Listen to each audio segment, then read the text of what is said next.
नमस्कार दोस्तों। आइए, good morning to all of you and good evening to all of you. जिसको good morning है, जो सो कर उठे हैं, उसके लिए गुड मॉर्निंग। और जो अभी स्टार्ट किए हैं इवनिंग को जीना, उसके लिए गुड इवनिंग। तो आइए आज की कक्षा को प्रारंभ करते हैं। मैं मजाक में बोल दिया, ऐसा कोई बात नहीं है कि मुझे सुबह और शाम की समझ नहीं है, तो आप लोग बुरा ना लें। और आइए आज की कक्षा को प्रारंभ करते हैं। और आज हम लोग बहुत ही सारगर्भिक तरीके से, बहुत ही सटीक तरीके से कॉन्स्टिट्यूशन एंड पॉलिटी के बारे में जानेंगे। हमने रिजर्वेशन के बारे में बात किया था। ये हॉरिजेंटल रिजर्वेशन और वर्टिकल रिजर्वेशन यानी क्षैतिज और लंबवत रिजर्वेशन क्या है, इन सभी पहलुओं के बारे में हम विशेष रूप से चर्चा किया था। और ये भी जाना था कि यदि आपको रिजर्वेशन करनी है तो किस हद तक करना होगा, किस हद तक सुप्रीम कोर्ट आरोप लगाती है कि इससे ज़्यादा अगर जाती है तो वो ज़्यादा हो जाएगा। तो इन सभी पहलुओं के बारे में हम लोगों ने चर्चा बहुत ही अच्छे से और बहुत ही सारगर्भिक तरीके से करने का प्रयास किया था। आज जो हम लोग पढ़ेंगे वो पढ़ेंगे आर्थिक आधार पर रिजर्वेशन। हमने पीछे पढ़ा था SC ST और OBC को जिस तरह से आरक्षण में प्रमोटेड करने की बातें की गई, और जिस प्रकार शेड्यूल कास्ट और शेड्यूल ट्राइब और अदर बैकवर्ड कास्ट में यानी OBC में क्रीमी लेयर का भी कॉन्सेप्ट डालने का प्रयास लोगों ने किया। और यह भी बताया कि अगर 8 वार्षिक आय अगर 8 लाख से अधिक है तो उसे क्रीमी लेयर के दायरे में लेनी चाहिए। और SC शेड्यूल कास्ट में भी यदि ऐसे लोग हैं जो उसकी वार्षिक एनुअल इनकम अधिक है तो उसे भी इसे क्रीमी लेयर में डाल देना चाहिए, ताकि उसका लाभ उस वंचित और पिछड़ा तबके के लोगों को मिले, दलित भाई को मिले जो इसका लाभ नहीं ले पाया है। तो आइए आज हम लोग जानते हैं कि आर्थिक आधार पर जो रिजर्वेशन था, EWS, जो हाल ही में इम्प्लीमेंट हुआ, 2019 में इम्प्लीमेंट हुआ, इसका क्या कॉन्सेप्ट था। ये बहुत ही विवादास्पद यानी विवादास्पद विचार और विवादास्पद एक घटना है एक तरह से, कि जब EWS को रिजर्वेशन देने के लेकर जब बातें आई, चर्चा में आया, नेताओं ने बात को, प्रस्ताव को रखा, तो बहुत ही हलचल मचा। और एक के पॉलिटिकली व्यू से देखे तो पार्लियामेंट में न लोकसभा न राज्यसभा न पक्ष न विपक्ष कोई भी टिप्पणी इस पर नहीं किया। सब कहा EWS सही है, क्योंकि वही आ जाता है वोट बैंक, और वोट बैंक का राजनीति करने के लिए पॉलिटिशियन लोग कुछ भी करते हैं। तो आइए वही जानते हैं कि आर्थिक आधार पर रिजर्वेशन हम लोग पढ़ क्या रहे हैं, इंडियन कॉन्स्टिट्यूशन एंड पॉलिटी। ये क्लास किसके लिए है? ऑल ओवर वनडे एग्जाम के लिए तो है ही, लेकिन उसके साथ साथ जो फोकस्ड है वो है IAS और PCS यानी यूपी और other state PCS, BPS, UP PCS, Jharkhand PCS आदि आदि। तो आइए उसी के ध्यान में रखते हुए, उसी बिंदुओं और पहलुओं को ध्यान में रखते हुए हम लोग चीज़ों को समझेंगे ही नहीं बल्कि सीखेंगे और उसको जीवन में उतारने का प्रयास करेंगे। आप देख रहे हैं आर्थिक आधार पर आरक्षण। आर्थिक मतलब क्या? जो तबके, चाहे वो स्वर्ण हो, दलित हो, बैकवर्ड हो, जो स्वर्ण है उसके अंदर जो इकोनॉमिकली रूप से ग्रस्त है, वैसे लोगों को 10% रिजर्वेशन दिया जाए, ताकि वो आगे आकर अपने अधिकारों को, अपने व्यवस्थाओं को, अपने सिस्टम में, अपने जॉब के जो सेक्टर है उसमें प्रवेश करें। तो आर्थिक आधार पर आरक्षण ये कब आया?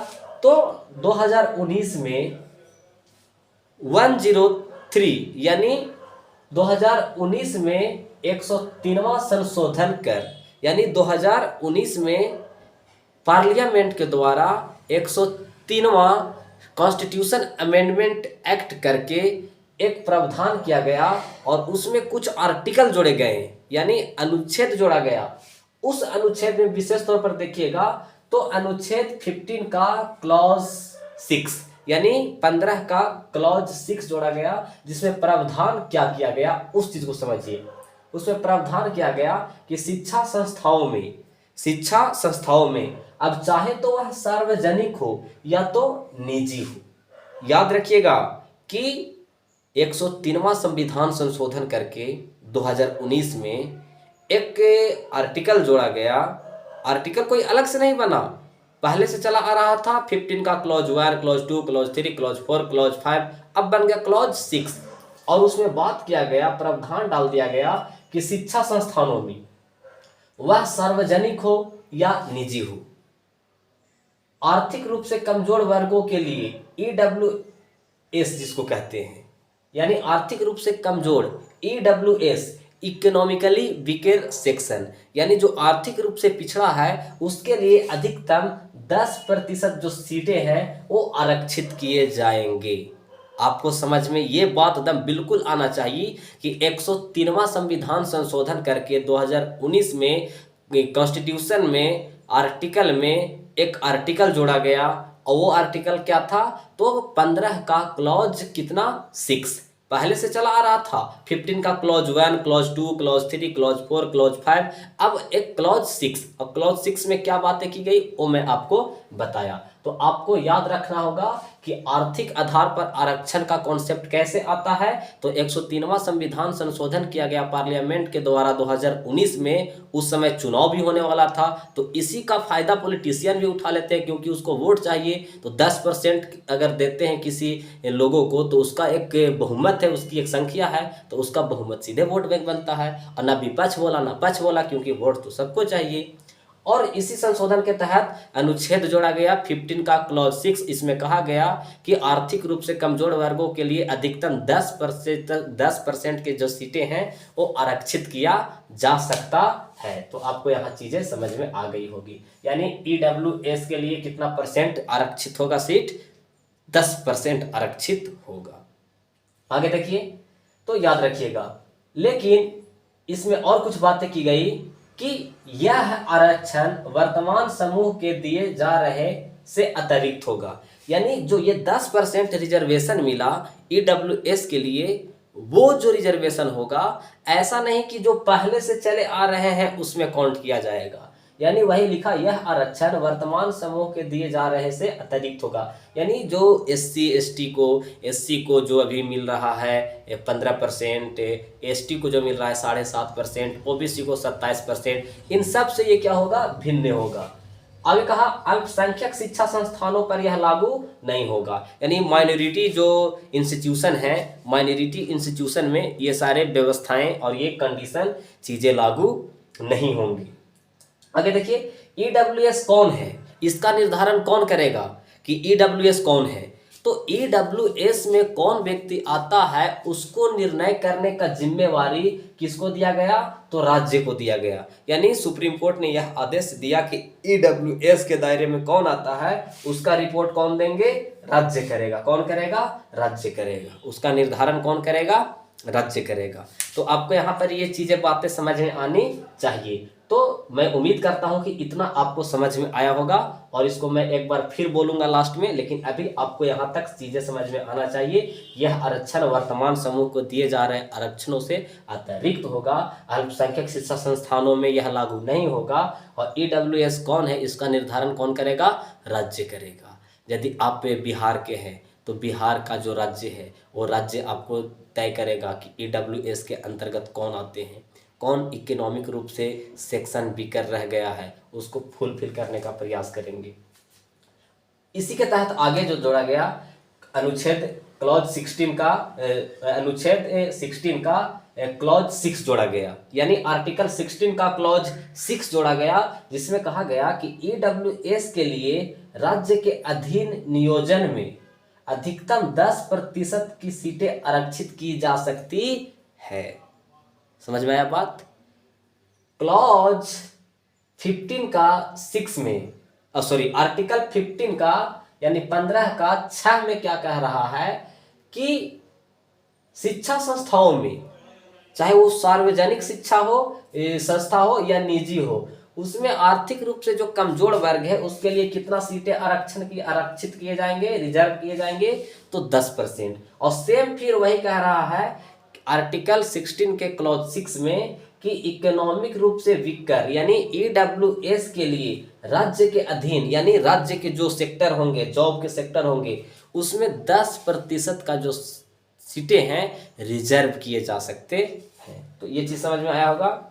इसी के तहत कुछ आगे बात है, कि वर्तमान समूहों के आरक्षण में अतिरिक्त होगा, यानी जो वर्तमान समूहों के आरक्षण है इससे अतिरिक्त होगा, इसमें भी अलग होगा। ईडब्ल्यूएस का निर्धारण कौन करेगा? तो राज्य करेगा। सॉरी, मैं शायद यहाँ पे बताया हूँ आपको, ठीक है, ये ठीक है। ईडब्ल्यूएस का निर्धारण कौन करेगा? तो राज्य करेगा। लेकिन जब इतनी सारी बातें आती है तो इसकी कुछ आलोचना होती है। तो ईडब्ल्यूएस के जो आलोचक हैं वो आलोचना करते हैं कि इस संदर्भ में ईडब्ल्यूएस का होना एक कहे तो समाजवाद के विरुद्ध है। ये समाजवाद में जो फिर कॉन्सेप्ट है उसका वो कहीं ना कहीं अवरुद्ध और टूटते हुए दिखाई देता है। तो कुछ ऐसी बातें लोग करते हैं। तो खैर अब देखते हैं कि किस तरह से है आलोचना क्या होती है। दिख नहीं रहा होगा लेकिन मैं बोल रहा हूँ। इसकी आलोचना ये होती है कि भारत का संविधान सामाजिक पिछड़ापन को मुख्य पिछड़ापन मानते हैं। बात तो सही है कि जो भारत का कॉन्स्टिट्यूशन है, इंडियन कॉन्स्टिट्यूशन, पिछड़ापन किसको मानता है? जो सामाजिक रूप से पिछड़ापन है। और आपको एससी एसटी को आप देखते हैं कि सदियों से पिछड़ा रहा है, वो समाज में निरंतर उसे लोग प्रताड़ित भी करते हैं। तो वही कहता है कि भारत का जो संविधान है सामाजिक पिछड़ापन को ही मुख्य पिछड़ापन मानता है। अतः ईडब्ल्यूएस को आरक्षण देने से सामाजिक कारक का महत्व, यानी सामाजिक कारक का महत्व घट जाता है।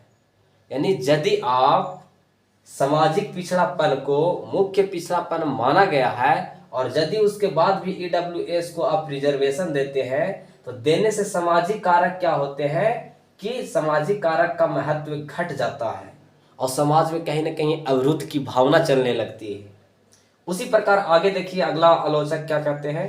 दिख नहीं रहा होगा लेकिन मैं बोल रहा हूं कि ईडब्ल्यूएस को आरक्षण देने से 50% की सीमा पार कर चुकी है। इससे अवसर की समानता में असंतुलन पैदा हो सकता है। अब सोचिए कि 60% यदि आप रिजर्व ही कर देंगे चीज़ों को तो और भी बहुत सारे लोग हैं वो प्रतिस्पर्धी कैसे बन सकते हैं? तो अवसर की समानता भी अवरुद्ध हो रही है।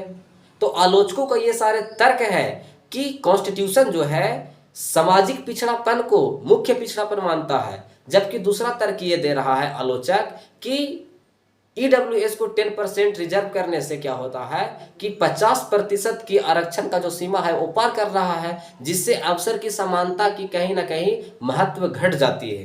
तो ऐसे में ये कॉन्सेप्ट सही नहीं है। लेकिन आगे देखते हैं। 2 मैंने आपको बताया, 3 देखिए। 130वां संविधान संशोधन में राज्य को यह अधिकार दिया गया कि वह ईडब्ल्यूएस का निर्धारण करे और स्टेट ने फिर निम्न रूप से इसका निर्धारण किया। यानी 130वां कॉन्स्टिट्यूशन अमेंडमेंट एक्ट 2019, इसमें न्यायालय ने यानी सुप्रीम कोर्ट ने यह आदेश दिया किसको? राज्य को। राज्य कौन? आर्टिकल 12 वाला राज्य। कहा कि इकोनॉमिक रूप से वीकर कौन है इसका आप हमें इंटरप्रिटेशन के तौर पर, तथ्य और फैक्ट के तौर पर आप मुझे कुछ क्या उसको बोलते हैं कि आप हमें उसका प्रमाण दे। क्या दे? प्रमाण दे। तो स्टेट प्रमाण देगा। यानी 130वां संविधान संशोधन में राज्य को यह अधिकार दिया गया कि वह ईडब्ल्यूएस का निर्धारण करे, तो स्टेट ने निम्न रूप से इसका निर्धारण किया। जिसमें पॉइंट नंबर 1, जिनकी सकल पारिवारिक आय समझिएगा। सकल मतलब क्या होता है? घरेलू। जिनकी सकल पारिवारिक आय 8 लाख रुपये से प्रति वर्ष कम है तो वह लोग कोची में होगा? तो वह लोग ईडब्ल्यूएस में होगा। पहला कॉन्सेप्ट कौन दिया? राज्य दिया। क्या दिया? कि जिसकी आय, सकल घरेलू पारिवारिक आय 8 लाख रुपये से, कितना से? 8 लाख रुपये से क्या है? कम है, तो वह किस में आएगा? ईडब्ल्यूएस में आएगा। आगे देखिए, जिनके पास 5 एकड़ से कम कृषि योग्य भूमि है वह किस में आएगा? ईडब्ल्यूएस में आएगा। अगला देखिए, अधिसूचित नगर पालिका क्षेत्र में जिसके पास 100 गज या अधिक का प्लॉट अथवा 1000 वर्ग फीट का मकान न हो। ध्यान से सुनिएगा, अधिसूचित नगर पालिका मतलब जो शहरी क्षेत्र है, जो नगर में निवास करते हैं, उसके पास यदि 100 गज या 100 गज या उससे अधिक का प्लॉट अथवा 1000 वर्ग फीट का मकान नहीं है, तो वैसे में क्या होगा कि वह EWS में आएगा। गज क्या होता है? ये नापने का एक पैमाना है जिसको हम क्या कहते हैं? गज कहते हैं। तो इन सभी तथ्यों को याद रखिएगा। अगला देखते हैं कि गैर अधिसूचित नगर पालिका में, मतलब देहात में ना रह के शहरों में रहता है, तो गैर अधिसूचित नगर पालिका क्षेत्र में 200 गज या अधिक प्लॉट ना हो, 2000 वर्ग फीट में मकान ना हो, ऐसे लोग किसमें होंगे? EWS में होंगे। अतः कह सकते हैं कि अतः इससे अनुमान लगाया जाता है कि 80% जनसंख्या EWS के दायरे में आते हैं। यानी आप सोचिए कि कौन व्यक्ति है, अगर जिसका यहाँ 5 एकड़ अगर जिसका दिल्ली में जमीन है, तो वो आज अरबों खरबों का मालिक है। तो वही कॉन्सेप्ट दे रहा है राज्य कि ये तथ्य है, अगर किसी के पास 8 लाख पारिवारिक सकल घरेलू आय इनकम नहीं है तो EWS में होगा। दूसरा कहा कि अगर 100 गज या उससे अधिक प्लॉट अथवा 1000 वर्ग फीट में मकान नहीं है तो वो EWS में होगा। अगर इस दृष्टि से देखें तो भारत की कुल जनसंख्या का 80% लोग ऐसे हैं जो किस में आ जाएंगे? EWS में आ जाएंगे। तो ले लो सारे आरक्षण। व्यवहार में क्या है कि एक दूसरे का रोटी अगला खा जाता है, तो ये कहीं ना कहीं राजनीति का लाभ भी लोग उठाते हैं। तो आपको ये सारी चीजें आपको समझ में आया होगा, लेकिन इस पे अपना मत देना है, अपना व्यू देना है। और अपना व्यू देना एक बहुत बड़ा तिनके के सहारे चलने के बराबर होते हैं। जब तक आप अपना इंटरप्रिटेशन नहीं रखते हैं, जब तक चीज़ों को लोग नहीं समझ पाएंगे। और कमीशन का यही डिमांड है कि आप क्या सोचते हैं इसको लेकर। तो यहाँ पे दिख नहीं रहा होगा, लेकिन मैं बोल रहा हूँ कि हमारा मत। पहला पॉइंट कि वर्तमान परिस्थितियों में आर्थिक आधार पर आरक्षण माना जा सकता है, क्योंकि भूमंडलीकरण के दौर में सामाजिक कारक का महत्व कम हुआ है। अब भूमंडलीकरण के दौर मतलब क्या है? लोग बहुत तेजी गति से एक दूसरे के साथ मिल रहे हैं। भूमंडलीकरण का मतलब क्या है कि हम एक दूसरे से ज़्यादा कड़ी में कड़ी मिलाकर मिले रहें। तो वही कह रहा है कि वर्तमान परिस्थितियों में आर्थिक आधार पर आरक्षण माना जा सकता है, क्योंकि भूमंडलीकरण के दौर में सामाजिक कारक का महत्व कम हुआ है। आगे देखिएगा, भारतीय संविधान सामाजिक न्याय के साथ साथ आर्थिक न्याय पर भी बल देता है। तो ये कॉन्स्टिट्यूशन का भी विचार है कि संविधान में सामाजिक न्याय है, लेकिन इसके साथ साथ वह आर्थिक न्याय का भी बात करता है। वह आर्थिक रूप से भी लोगों को एक सही तरह से जीवन जीने की अवसर प्रदान करने का काम करता है। आगे देखिएगा, आर्थिक असमानता अन्य सभी असमानताओं का आधार है। बिल्कुल है।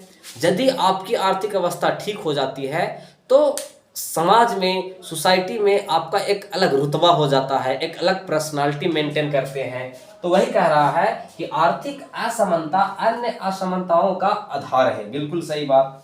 अगला फोर्थ पॉइंट, वर्तमान समय में भी भारत सरकार के अनेक योजनाएं हैं जो आर्थिक आधार पर संचालित हो रही है। यानी गवर्नमेंट की भी ये प्रयास है कि अधिकतर ऐसी योजना लाया जाए जिसमें अधिक से अधिक लोग भाग ले और अपनी आर्थिक अवस्था को क्या करे? ठीक करे। तो आपको यहाँ तक चीज़ें समझ में आया होगा। तो रिजर्वेशन से संबंधित ये सारी बातें, सारी पहलुओं पर मैंने आज चर्चा कर लिया। ये बहुत ही इम्पोर्टेंट चीज़ था और आज हम लोग आगे बढ़ जाते हैं। मैंने 15 का क्लॉज 6 पढ़ा दिया और 16 का क्लॉज 6 पढ़ा दिया। 15 का क्लॉज 6 और 16 का क्लॉज 6 में क्या सारी बातें हैं, वो सारी बातों पर मैंने पूर्ण रूप से चर्चा करने का प्रयास किया। यानी रिजर्वेशन से संबंधित क्या मामला है, EWS को रिजर्वेशन मिलना चाहिए कि नहीं मिलना चाहिए, इस पर मैंने आपको अपना विचार दिया।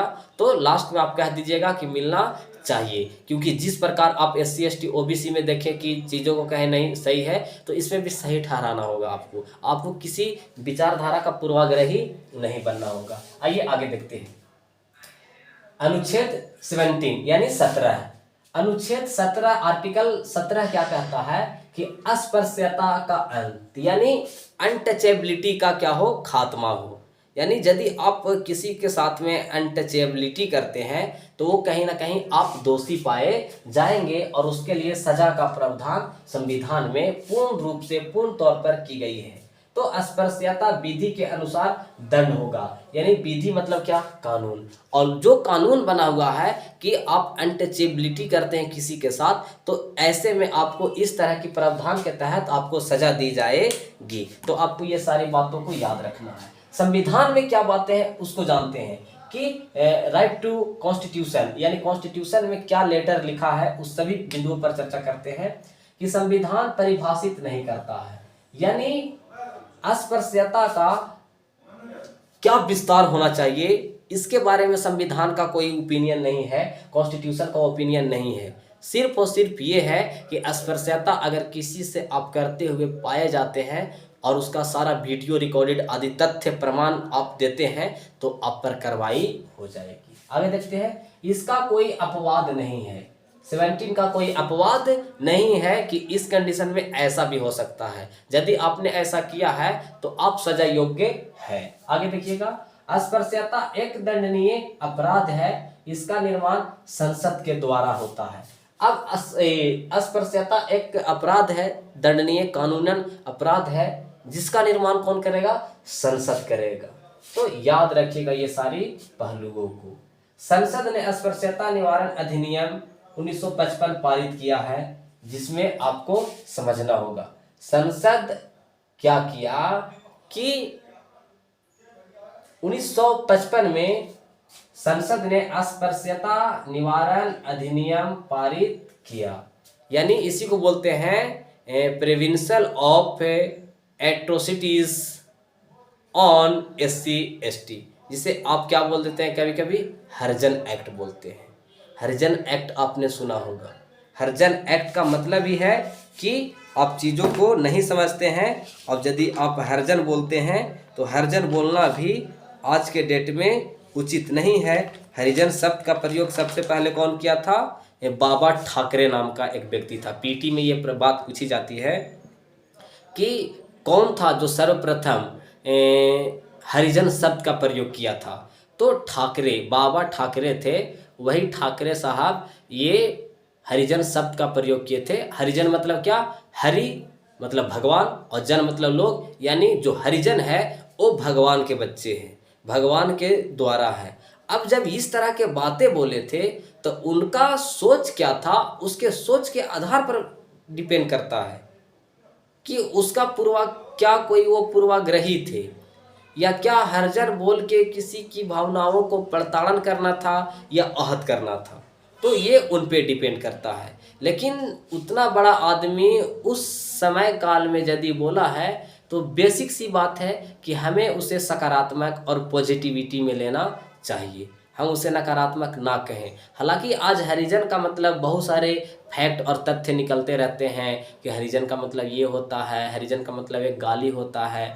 हालांकि कानूनन में भी अब अपराध है, आप कानूनी रूप से भी इसे नहीं बोल सकते हैं। इसके लिए एक्ट बन गए हैं कि यदि आप हरिजन बोलते हैं, यदि मैं पढ़ा रहा हूँ तो मैं यूज करता हूँ, कोई दिक्कत नहीं है। पढ़ाते समय कोई भी टीचर यूज करता है, लेकिन फिर भी आप इमोशन में आकर यदि इस तरह की भाषा का प्रयोग कस्बों में, गाँवों में, मोहल्लों में, दोस्तों के साथ पार्टियों में यदि प्रयोग करते हैं तो आप पर कार्रवाई हो सकती है। आप इस चीज़ को याद रखें और बहुत ही आपके लिए बेनिफिशियल होगा यदि आप याद रखते हैं। तो कहीं ना कहीं हम समाज में क्यों चाहेंगे कि हमारे ऊपर कुछ आफा सुल्तानी जैसी बातें आए। तो आगे देखिए, इसी प्रकार आपको यह समझ में आ गया ये सारी बातें। आगे देखिए, इस कानून के अनुसार, कौन कानून, तो जो ये बना, संसद ने अस्पृश्यता निवारण अधिनियम 1955 में पारित किया, फिर आगे चलकर कानून बना 1976 में। इस कानून का नाम बदलकर, जो ये कानून था इस कानून का नाम बदलकर 1976 में क्या नाम रखा गया? तो नागरिक अधिकार संरक्षण अधिनियम, नागरिक अधिकार संरक्षण अधिनियम 1955 कर दिया गया। तो आपको समझ में आया। और इसमें कुछ बातें की गई कि इस कानून के अनुसार अस्पृश्यता का अर्थ क्या होगा। तो इस कानून के अनुसार अस्पृश्यता का अर्थ ये होता है कि शेड्यूल कास्ट के किसी भी सदस्य के साथ उसके जाति के आधार पर भेदभाव करना मनाही होगा। अगर कोई अनुसूचित जाति का लोग है और कोविड का समय है और एक अनुसूचित जाति का व्यक्ति है और कोविड का समय है और वो आपसे गले लगना चाहता है, लेकिन आप कह रहे हैं कि भाई साहब मैं गले नहीं लगूंगा, तो यहाँ पे जाति कारक नहीं है, कारक यहाँ पे कोविड है। क्योंकि आप क्यों नहीं गले मिलना चाहते हैं, हाथ क्यों नहीं मिलाना चाहते हैं? क्योंकि बीच में कौन है? कोविड है। तो ऐसा नहीं कि आपका इंटेंशन है कि आप उस दलित भाई से, उस अनुसूचित जाति भाई से आप बातें नहीं करना चाहते हैं। यहाँ पे कारक कौन है? तो कोविड है। उसी प्रकार कि मान लिया जाए सपोर्ट डेट कोई भी हो सकता है, लेकिन मान लिया जाए आप सुबह के मंदिर जा रहे हैं, क्योंकि धार्मिक अधिकार भी एक अधिकार है आर्टिकल 25 के तहत। आप मंदिर जा रहे हैं, सामने एक अनुसूचित जाति का व्यक्ति है, वो नाश्ता कर रहा था और आज के फैशन निकला है कि टिश्यू में पोंछो, काम खत्म। आया आपसे हाथ मिलाना चाह रहा है, लेकिन आप रुद्राभिषेक करने जा रहे हैं, शंकर भगवान की पूजा करने जा रहे हैं, तो आप ऐसे में मना करेंगे कि भाई मैं हाथ आपसे नहीं मिला सकता, क्योंकि आप जूठा खाकर आए हैं, हाथ साफ नहीं किए हैं, और फिर आप ऐसे में हमारी पूजा में अवरुद्ध भावनाएं आ जाती है। तो आपका इंटेंशन ये नहीं है कि मैं उनसे बातें नहीं करना चाहता हूँ, मिलाना नहीं चाहता हूँ, तो ये चीज को आपको समझना होगा। तो ये होगा। दूसरा, जाति आधारित शब्द बोलकर अपमानित किया जाना, ये कानूनी अपराध होगा। उसके साथ साथ सार्वजनिक स्थलों पर उठने बैठने से रोकना, ये कानूनी अपराध होगा। सार्वजनिक स्थलों पर प्रवेश करने से रोकना, ये कानूनन अपराध होगा। उसके साथ साथ बाल काटने के लिए मनाही करना, ये कानूनन अपराध होगा। तो सारे आर्टिकल में ये सभी बातें लिखी हुई है, क्योंकि आर्टिकल 17 का जो कॉन्सेप्ट है, आप जानते हैं कि जिस समय कॉन्स्टिट्यूशन निर्माण हो रहा था, उस समय खुद कॉन्स्टिट्यूशन ड्राफ्टिंग कमेटी का चेयरमैन डॉक्टर BR अम्बेडकर इन सभी गतिविधियों से गुजरे हुए थे, बातों को झेले हुए थे। तो ऐसे में अम्बेडकर को खूब इस बात का ज्ञान था कि मैं संविधान में, खास करके आर्टिकल 17 में ऐसी ऐसी बातें मैं लिखूंगा जिससे कि आने वाले समय में जो अछूत लोग कहते हैं जिसको, वो शानों और शौकातों से रहे। तो इसलिए उन्होंने अपना इस आर्टिकल पर विशेष ध्यान दिया। और ऐसा अगर आप करते हैं तो आपके लिए पहली बार दंड मिलेगा, और दंड में पहला 1 माह का सजा हो सकता है, कारावास हो सकता है, 1 से 6 महीना तक हो सकता है, 100 रुपया से लेकर 500 रुपया तक आप पे जुर्माना लगेंगे। लेकिन दूसरा बार अगर आप करते हुए पाए जाते हैं तो 6 मंथ से लेकर फिर आपको 1 वर्ष तक सजा होगा, और 100 रुपया से लेकर 500 तक जुर्माना होगा। उसके साथ साथ अगर तीसरी बार फिर यही गलती दोहराते हैं तो 1 वर्ष से लेकर 2 वर्ष तक, और 1000 यानी 1000 से लेकर 500 के बीच में आप पर जुर्माना लगाई जा सकती है। तो आर्टिकल 17 को मैंने पूरी तरह से जान लिया कि 17 में अस्पृश्यता का कॉन्सेप्ट क्या है, अनटचेबल आपको कब लोग कहेंगे, तो इसकी पूरी जांच होनी चाहिए। इस तरह की भावना तभी स्पष्ट होती है। तो इस तरह की बातों को मैंने पूरी तरह से, आरक्षण का जो कॉन्सेप्ट था, EWS में क्या बातें थी, इन सभी बातों को जान गया। और जानने से हमें आपको बताने में खुशी हुई कि रिजर्वेशन की कॉन्सेप्ट आज के खत्म, और कल हम लोग बढ़ेंगे। और अभी एक पर एक टॉपिक है इंडियन कॉन्स्टिट्यूशन एंड पॉलिटी में, लेकिन मैं थोड़ा सा आपको इसे रिवाइज करा देता हूँ। याद रखिएगा कि आर्थिक आधार पर जो आरक्षण का कॉन्सेप्ट है वो आया कैसे।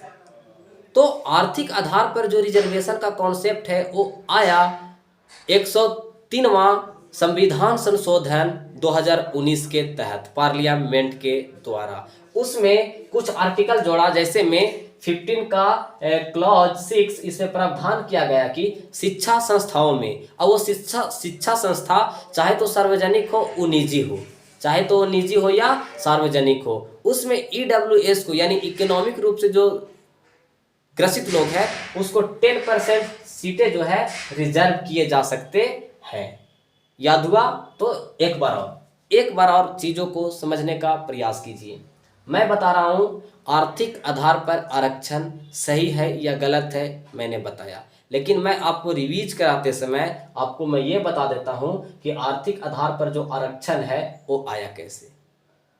तो जिस प्रकार आपने देखा कि SC ST OBC का रिजर्वेशन, उसी के संदर्भ में कॉन्स्टिट्यूशन अमेंडमेंट एक्ट 103वां, याद रखिएगा कि संविधान संशोधन आर्थिक आधार पर जो आरक्षण का वो कॉन्सेप्ट था वो आया 103वां संविधान संशोधन 2019 में पार्लियामेंट के द्वारा संशोधन करते हुए कॉन्स्टिट्यूशन में एक नया आर्टिकल जोड़ा, आर्टिकल नया नहीं जोड़ा, उसी को सब क्लोज बना दिया। यानी 15 का क्लॉज 6 में यह प्रावधान किया गया कि शिक्षा संस्थाओं में, चाहे शिक्षा संस्था सार्वजनिक हो या निजी हो, उसमें इकोनॉमिक रूप से जो व्यक्ति है, ईडब्ल्यूएस वाले जो लोग हैं, उनको 10% जो सीटें हैं उसके लिए रिजर्व किए जा सकते हैं। उसी के संदर्भ में आर्टिकल 16 का क्लॉज 6 आया और उसमें यह कहा गया कि राज्य मतलब कौन? राज्य मतलब आर्टिकल 12 का राज्य नौकरियों में